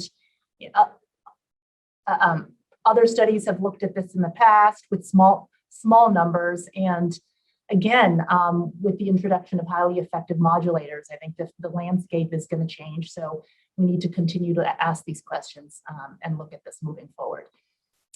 All right, so we have a question for CGM placement. Bryn and Kristen, do you have suggestions on how to keep the CGM in place? I have a patient that's struggled with losing his or her device after the adhesiveness loosens and falls off after 1 to 2 days. This is another good question, and something that we see so much variability from one individual to the next. Some people just use the adhesive that comes with the CGM and it stays on for the full 10 or 14 days at a time. But for others, we can see significant struggles.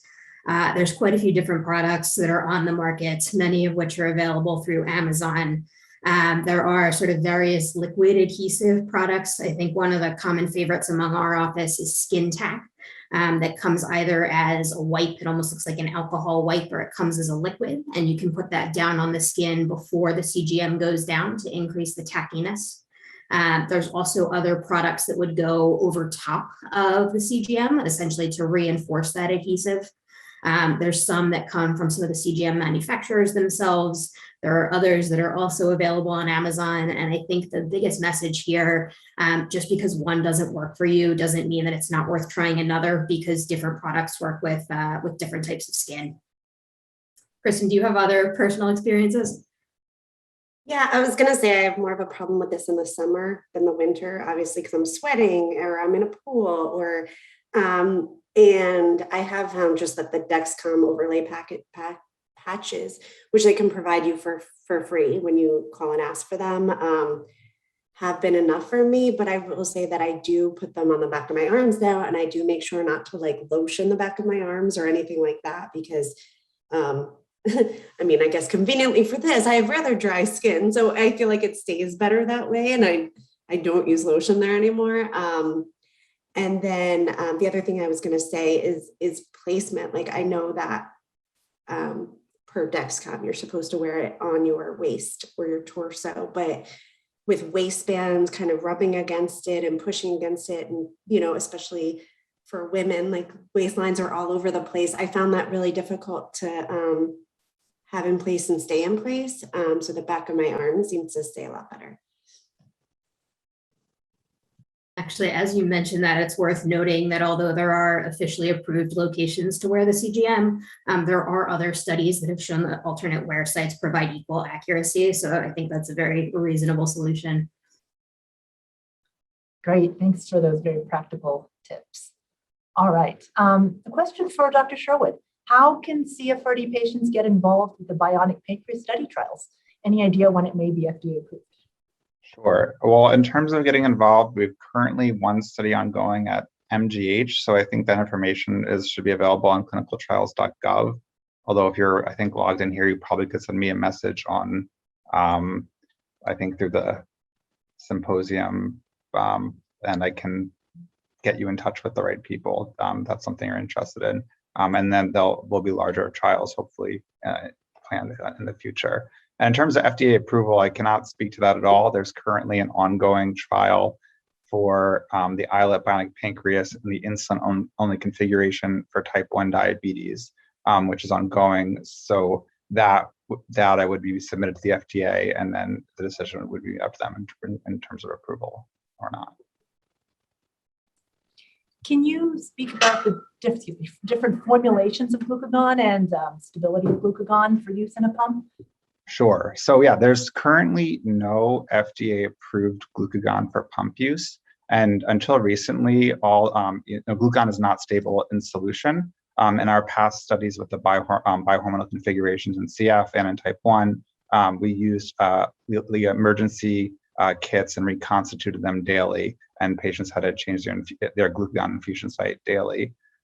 There are a couple companies that have developed stable liquid glucagon analogs, which are just as stable, if not more stable than insulin, which would lend themselves for pump use. And we did do a pilot study in type 1 diabetes with dasiglucagon, which is a stable liquid glucagon analog.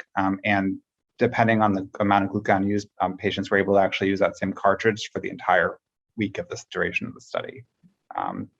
So there's currently nothing FDA approved, but there are a lot in development. Great, thank you. Okay, well, speaking of FDA approval, what has the experience been of folks here with the current FDA approved automatic insulin delivery systems for people with CF diabetes? And have providers seen differences in clinical response compared to individuals with type 1 diabetes? And are there any specific features you might recommend for individuals on a G-tube receiving supplemental nutrition? I'll pose this to Dr. Rabasa-Lhoret. Well, we don't have exactly the same system as you have in the US, but we do have the Tandem approved. We have the Medtronic 670, 7070G, and we have people making their own homemade artificial pancreas. I'm aware of I'm on a study where we are comparing those three versions to get to Health Canada some safety and efficacy data. And at this point, they have been comparable. My experience with CF, as I showed in a presentation, is small, only 3 patients with those automated insulin devices, but I don't see major differences here between what I would see in the far larger group of patients living with type 1 that I'm following. So it's all about then question about access, and that the patient is choosing the one she feel he would be most comfortable. For example, the Medtronic one, you still need to do capillary blood glucose. This needs to be clearly stated. The homemade are the only way in Canada to have the so-called tubeless insulin pumps, Omnipod. So then after, they wear this 24/7, so they just choose whatever they want. And at this point, I don't believe they are major differences. And then to go back to what Jordan was telling about glucagon, you have 2 philosophies about glucagon. Either you're going to use it as an additional safety net in case of hypoglycemia, so you manage really with diabetes and you have glucagon if ever stopping the pump is not sufficient, or as the Boston team is doing mostly, to say, because we have glucagon on board, we can be a bit more aggressive, and if ever we over-insulinize, then we will be able to correct this. And the hope here is that you could further reduce the risk of complication and reach even better glucose control. At this point, it's a big hope, it's a big rationale, but we don't have good and long enough studies to see if this additional glucagon is absolutely mandatory, or is it kind of an additional step that would bring us closer to the goal?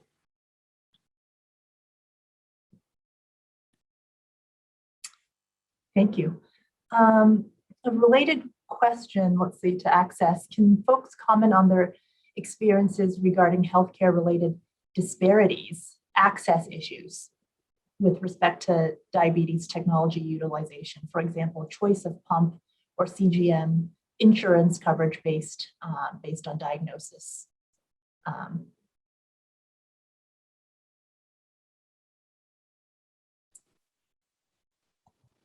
think we had. Yeah, in terms of access, we try to prescribe anyone who wants diabetes technology to get them those tools. But it's very, I think, state dependent and then also insurer dependent. So I've had mixed experiences and in successfully getting technology to patients who want them. Generally it works out, but sometimes it can be a battle with the insurance and overall doing prior authorizations and appeals. Jordan brings up an interesting point, and I used to practice in the same state as him and have recently moved. So just the experiences across different states I've seen. The other thing that I think that's worth being aware of as a provider is just some of the language in terms of how you phrase things can really help to increase the likelihood of getting those devices approved. So I think there's several of us that have some experience and been working around that. And I'm sure if anyone reaches out, we would be happy to help, because we do know that in type 1 diabetes specifically, there are significant disparities in terms of race, ethnicity, in terms of socioeconomic status, in terms of insurance type. We don't have that type of data available in CFRD just yet, but I would suspect that we might see something similar. If I may add, from the Canadian perspective, an additional limit that we face is that a lot of insurance now restricts specifically either to type 1 or type 2 diabetes the access of some drugs or technologies or whatever. And then you struggle really a lot to make them understand that CF diabetes is a specific diabetes. So this is very frequent now in my paperwork to say, well, this is not clearly listed in what is approved. So then they say, well, if it's not approved, it's forbidden, and you just become a kind of a catch-22 thing. It's extremely frustrating from my side. So I guess it's zillions times higher from the patient's perspective. Yes, definitely more advocacy needed there. All right, so as a follow-up to, this was one of our first questions regarding Trikafta and diabetes. Can the clinicians comment on their experience with Trikafta use and diabetes control and insulin need, what they've seen? Would anyone like to take this? Let's see. Dr. Marks. Thank you. I think my experience mirrors what Kristen was sharing earlier. I prepared a lot of my patients. I said we may see increased or decreased insulin needs. And yet when I talk to everyone in follow-up, no one has noticed significant differences, but it is a small sample size. And it's not to say that there might be individual differences there. Based on the mechanism of action, and if people are already on multiple injections, it's hard to expect that you would have a rapid increase in insulin needs. My experience have been the reverse in a few occasions when the patient tend to gain rapidly weight with Trikafta. I've seen the increase. So as my colleagues, small experience, I have a lot of hope that patients treated early at the pediatric age might have a delay of diabetes or even a prevention of diabetes, but people with established diabetes, on rare occasion, I have seen the opposite, rapid weight gain and really the need, for example, to add mealtime insulin or to increase rapidly insulin. But again, based on a few early experience rather than real strong long-term experience. Yeah, I'd say similar here, that there seems to be quite a bit of heterogeneity. Some of my adolescents, patients with earlier disease on pretty low doses of insulin, where we've really focused on treating to help with weight gain, who've seen pulmonary and weight improvements. I've given trials off of insulin without noticing significant changes in their glucose status, but I've also seen patients not on diabetes. I've had a couple develop diabetes after starting Trikafta. So there seems to be a bit of heterogeneity that we still need to understand related to underlying pathophysiology. Yeah. All right, let's see here. A question about the bionic pancreas. Does the bionic pancreas have a target glucose? This is for Jordan or Remy, like the hybrid closed loop systems to which the algorithm is programmed to correct to. Yes, yeah. So the bionic pancreas does have a glucose set point, and it can be modified.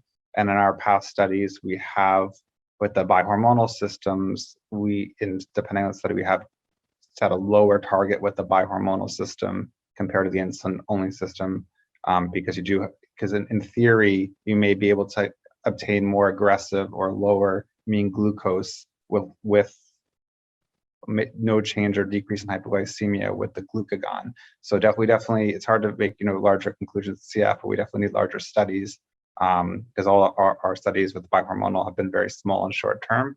But in theory, that is the theory that you may be able to have a lower set point and achieve lower mean glucoses, while at the same time not increasing hypoglycemia. So that's what remains to be determined. And yes, they can be modified within the patient and within the system. Yes, all the companies are moving. We need to have the approval, Health Canada, FDA, but all the companies are moving to this. And you could imagine in CF, for example, the lady is becoming pregnant, so you want a lower threshold, you want to have very good control, so you would just set up more. Or the patient is undergoing a surgery, imagining that it would be approved for surgery, but we have some indication that it could become, and you would just try to set this a bit higher, or it could relate to some situation in the usual life. I'm driving, I just want to have a slightly higher to have a little margin. I am going to do sports, I want to be at higher. I feel that maybe I have starting of an exacerbation. I don't want to have the high glucose to embed. I want to be slightly lower. So I could envision, this is not yet there, that the patient on a day-to-day basis or specific situations would wish with sometimes the healthcare professional, but most of the time the patient on himself, herself, to just have the target at this 10. And we see to be able to set the target. And we see the trend is coming. All the companies are trying to develop systems with various targets. And here the homemade systems are learning us a lot because, there is that movement that patients say we can wait. So the one that are building their own artificial pancreas, they don't wait FDA, they don't wait Health Canada. And they are somehow proving that it's feasible and seems to be reasonably secure. Obviously, we cannot advise this because it's not approved, but it's kind of a field experience that is giving interesting early data. And then the other thing related to, not really exactly related to set points, but related to kinetics of insulin, like at least within the islet, the actual like PK parameters of insulin dosing, so how much insulin is actually delivered, can be adjusted. And we have looked at adjusting the PK settings with faster or rapid insulin analogs to see if you can get better glucose control by changing the PK parameters. So, and now there are more ultra rapid insulins available. So that's another feature or target or dial you can use on these automated systems. So the target and then also the PK parameters of insulin delivery. Great, thanks. Speaking of rapid acting insulin, can folks speak to their clinical experiences using rapid acting insulin? When are you recommending it to patients with CF diabetes?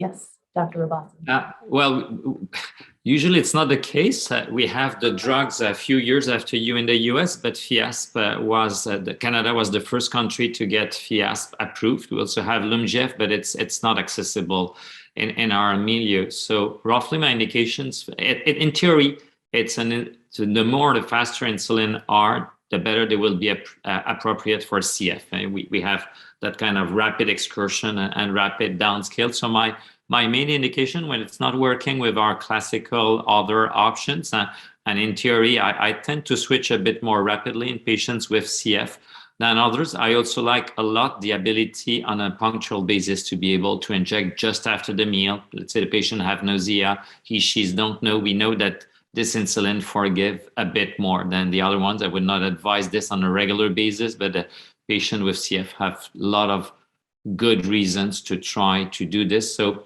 I tend to use it quite a lot. If you ask me if we have evidence-based medicine of a FIASP study or Lumjef study in CF, I am not aware of any, and I doubt that there is any.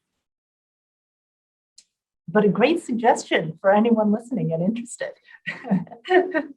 in pulling this off. All right, any others with thoughts? Dr. Marks. Just building on that idea, I would echo exactly what Remy was saying. And the other group that I really am eager to use the ultra rapid acting insulins in is those who have the reactive postprandial hypoglycemia that's related to that increase in glucose values. So I have successfully used it there. Again, small sample sizes, no randomized controlled data, but the patients that I have used it with have been very happy with it. And the other thing that's just worth being aware of with these ultra rapid acting insulins, they're faster on, but they're also faster off. So I would just be a little bit more cautious in anyone who might have delayed gastric emptying, wherein they might experience later hyperglycemia because of the faster off effect of those insulins. Great. We had an OGTT question about lows. When patients have a low 2-hour glucose, what are your next steps for our clinicians? Is that something that folks have seen, and what do you do about it?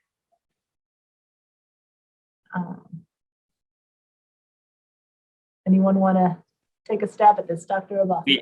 We see it frequently. The prognosis value is highly debated. At least from the perspective of someone who submitted a paper on this topic recently. Let's say from the reviewer's perspective, everyone agreed that we disagree. It's a huge burden for the patients. I am unsure we can predict this from this. I mean, there is no good evidence that, for example, it would increase the risk of losing weight or having lung infection or developing diabetes more frequently. But it's a huge burden because it's associated with very unpleasant symptoms for the patients. And it's really trial and errors to try to improve this, reducing the size of the meal, reducing the glycemic index or the very high sugar things, look back to the medications that can favor this. I mean, there's sometimes alpha glucosidase inhibitors, but the gastric tolerance is not so good. So it's a lot of little things that you try. Some works with some patients, some don't work with other patients. And a lot of patients just get discouraged by all our trial and attempts to give them advice, and with some success, but I would be very modest in the term success, a few success.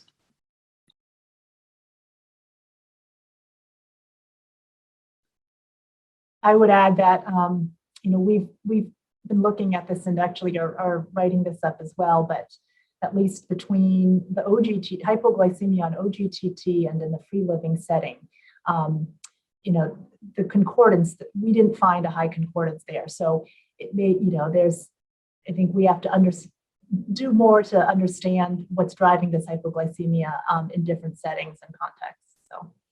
And Kristen, if I may ask, if the patient have no symptoms, I guess that doing nothing is probably appropriate. If the patient has treat right then and there, especially if they're treat. So yes, so asymptomatic hypoglycemia, I would tend that based on the science now and the fact that the patient have no symptoms, I would tend to reassure the patient and try not to intervene.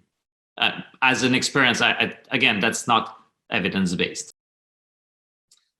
And certainly going longer with the OGTTs, we see more for folks who've done 3-hour OGTTs. Hypoglycemia is very common, less so at the 2-hour, but yes, the prognostic, I would say the prognostic significance of it is unclear. Okay, we had a few follow-up questions, practical questions related to adhesives. In smaller studies involving individuals with type 1, skin reactions have resulted in, to adhesives have resulted in discontinuation of pumps and sensors. Is this something that you've seen in CF, and how do you approach this? I have definitely seen it in both type 1 and also in CFRD. For some people, they can be relatively mild. It's just a little bit of redness when the sensor comes off. And for others, I've seen extreme skin reactions. For the more extreme skin reactions, I have not had good success in trying to treat through them. But for those who have more minor issues, essentially what I like to do is to put some sort of barrier between the skin and the adhesive on the CGM. There's various ways to do it. One controversial approach is the use of an intranasal steroids right on the skin. Most commonly, people use Flonase. That one, if you talk to an allergist about it, they will tell you that it doesn't make sense and that it shouldn't work. And yet, anecdotally, I can tell you that I have several patients who think that it's tremendously helpful. There's also some barrier wipes that, again, similar sort of with just a wipe, help to create that barrier. I've also used things like Tegaderm to put the Tegaderm on the skin first so that the adhesive from the CGM is in contact with the Tegaderm rather than the person's skin. And then in more extreme circumstances, the most effective thing that I've seen is actually hydrocolloid patches. And they are a little bit thicker and similarly tend to be better tolerated by people with skin hypersensitivity while keeping that CGM adhesive off the skin. I've seen all what has been said. In addition, sometimes you need to re-challenge patients. So for example, I don't know if this applied to the US, but in Canada, the processing, the manufacturing of the Freestyle Libre have changed, have taken one of the components who was bleeding those allergies. Sometimes you have patients that used to be allergic, and then because of the change manufacturing process, they now tolerate, at least from what I know, but for the device we have in Canada, they have been able to take off one of the glue who was really responsible of quite a significant, doesn't mean so re-challenging the patient might also be an option to see if this is better when they have been changed. And the companies are not very vocal on those changes. You actually discover it most frequently from patients that literally monitor this far more than we tend to do as healthcare professionals. All right. Well, I think we've got time for maybe 1 or 2 questions. Let's see. How about I'll pose this to all the providers. Recognizing that this may depend some on the individual, do you have general recommendations for when you typically introduce technology, sensors, pumps to your patients with CF diabetes? Dr. Marks, would you like to take this one? Sure, happy to. So I've been very lucky in my current center and with prescribing practices, I'm able to get CGM very quickly. So what I've actually been doing in practice, as soon as someone has a diagnosis of CFRD based on an OGTT, I'm actually starting them on CGM to gather the data to inform insulin dosing. So I am very pro technology, and I find it helpful to do early on if patients are interested and willing, but obviously there's some individual choice there. Some people say they would rather do finger sticks than start the CGM. So it's up to them, and working with them is important. And in terms of insulin pump therapy, I think the individual decision is very important as well. One thing I would be mindful of, it's hard to get these sort of insulin pump systems, whether plain old pumps or automated insulin delivery, approved if someone's not on basal insulin. So typically when I'm talking to families about it, I say that it would be an option once there's a long-acting insulin involved.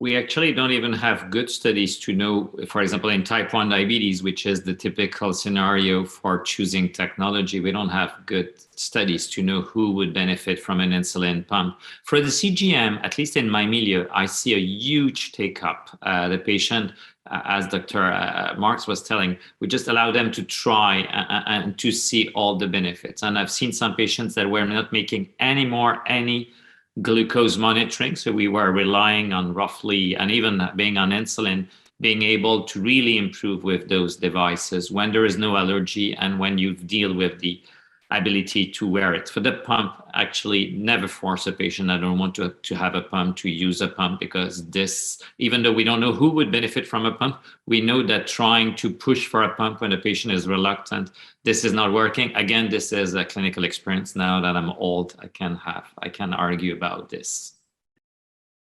Yeah, and I completely agree. I think an individualized approach, I mean, I'm very pro technology, but I think just making people aware that the technology is available, and then helping them get access to it if that's something they want to pursue.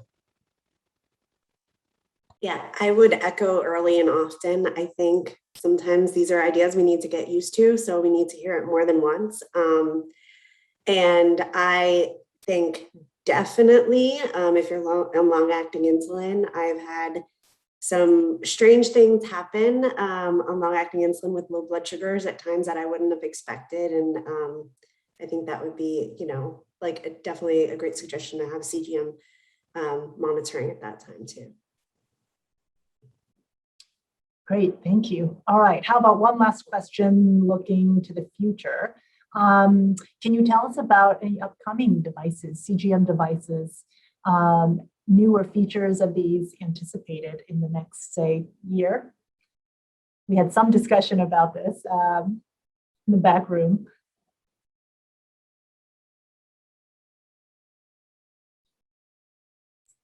I can start off the discussion here. So one of the products that we are eagerly waiting on here in the US, currently Dexcom is on the G6 system. We're hoping to see the G7 hopefully in the next several months, but to be determined depending on the FDA.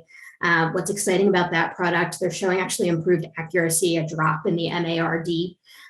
Also, it'll be a single device. There won't be a separate transmitter and a separate sensor. It'll be more like the Libre system where you put one thing on and it's fully disposable at the end of the wear period.